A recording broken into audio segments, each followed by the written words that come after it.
Hello, welcome to Bob's Dungeon. My name's Bob, I'll be your host. When running a Dungeons & Dragons game, one of the most important parts to look at would be the campaign setting. And there are a lot of different campaign settings out there that you can purchase and use as your own. Making your own is pretty fun, but sometimes, for whatever reasons, it's just not feasible to come up with your own campaign setting. So purchasing one that's already made is actually a pretty good way to go. And the campaign setting that you get, you can modify it as you need, adding, subtracting different things, however you wish to use it. And my last video I talked about the Scarred Lands campaign setting for Gelsped. And the Scarred Lands is probably my second favorite campaign setting of all time, second only to Greyhawk. And in this video I'm going to continue looking a little bit at the Scarred Lands. We're going to talk about Scarred Lands campaign setting Termana. And this book has 220 pages, and I couldn't find an actual written copyright in the book, so we'll just say 2002, like Gelsped. It was published by White Wolf Publishing, and all of the artwork in this book is in black and white, and it's pretty decent. So let's go ahead and look at that artwork. All of the artwork in this book is in black and white, and it is pretty decent to look at.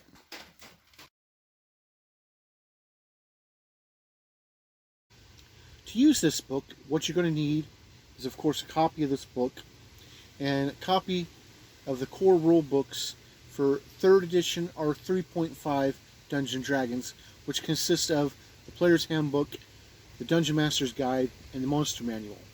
Now, this book, White Wolf printed it under their Sword and Sorcery banner, which was their own D20 fantasy setting, and it's fully compatible with Dungeons & Dragons. They tweaked it up a bit, and it's got its own core rule books. Again, a Player's Handbook, a Dungeon Master's Guide, and a Monster Manual.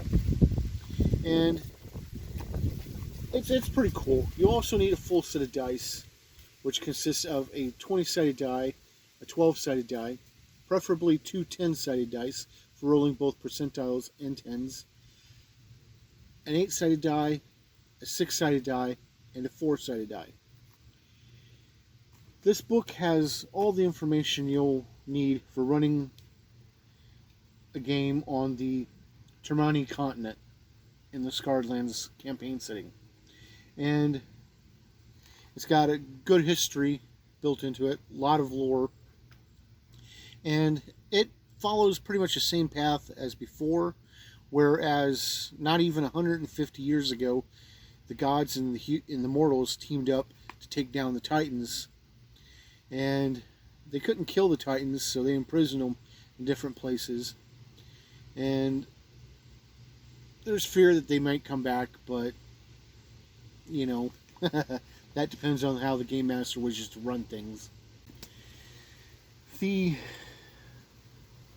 setting in this book, it takes a look at all the different cities and places that you can visit, and it gives a lot of detailed information about each of them. It gives the population for each place and how it's broken up into percentages, like so much humans, so many half-orcs, so many elves, and so forth. And that's pretty cool. So it also gives a list of the different crimes you can commit in the different places and what kind of punishment to expect if you break those laws.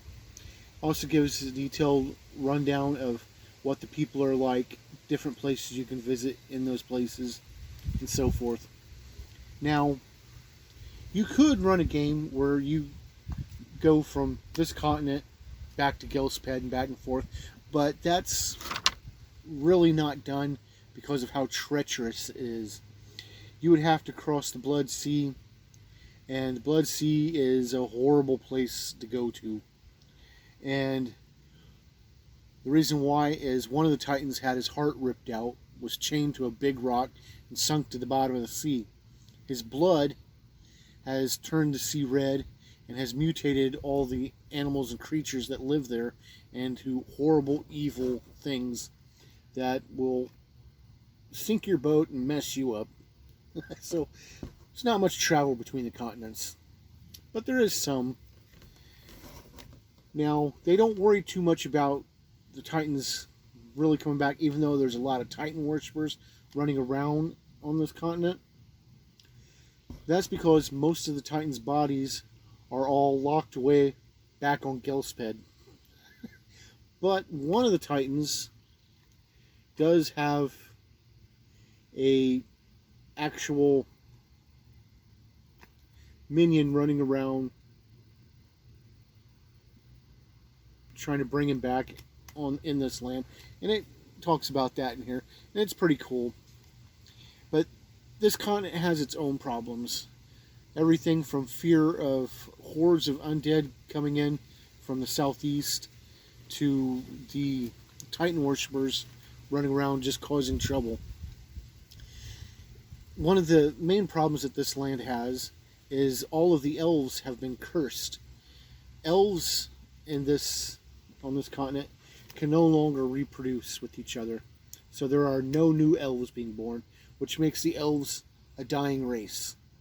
Now, the elves can have offspring with humans, making half-elves. And so instead of letting their bloodlines completely die out, a lot of elves are making half-elves. So the half-elf race is on the rise, while the elven race is pretty much on the decline to nothing. So that's pretty interesting. And it's got other stuff going on that it details in here, which is pretty cool. There is a full color map of the continent on both the front and back covers on the inside of the book. It's also got a black and white look at the map in here. And it gives you a lot of details on different places you can visit and such, which is pretty neat. And like the Gelsped book, there's an appendix in the back of this book which gives you some new things that you can add to the game, such as some new prestige classes. The prestige classes that this book adds for you are the Death Touched, the High Magus, the One in Black, Sister of the Sun, the Tepege Wind Dancer, the Veromancer, and the Weaver of Spirits. This campaign setting has a list of the gods that you can run into, that you can use in the game. And they're the same gods that are found in the Gelsped book. And it gives a list of the Titans. It also takes a look at different shamanistic religions and how they work in this book. Because a lot of the people live off the land and go into the shamanistic things. Another thing this game adds in the appendix is they added some totem feats. The totem feats allow you to take on animal spirit aspects and spirits of nature for a very short period of time to help you with different things. It gives you bonuses to different roles, and that's pretty cool. It's also got a list of poisons that can be found on this continent and how to use them and how they work.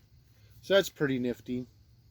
But this book has everything you need to use this setting to its fullest. Which brings me to 3 questions. Would I play a character in this setting? Yes, I would. I like the Scarred Lands campaign setting, and I think it's really neat. The whole land healing after such a horrible war going on. So, I'd be game for it. Would I run this campaign setting? And I've ran Gelsped. I haven't had a chance to run Termana, but I would like to. And I plan to at some point. So yeah, I would run it. Would I recommend this book for you to use? And yes, I would recommend it. Like I said, the Scarred Lands is probably my second favorite campaign setting of all time. And I just think the whole thing is neat. So yeah, I would recommend it. So thank you for joining me to look at the Scarred Lands campaign setting, and hopefully you'll join me next time where we'll talk about something else. Bye.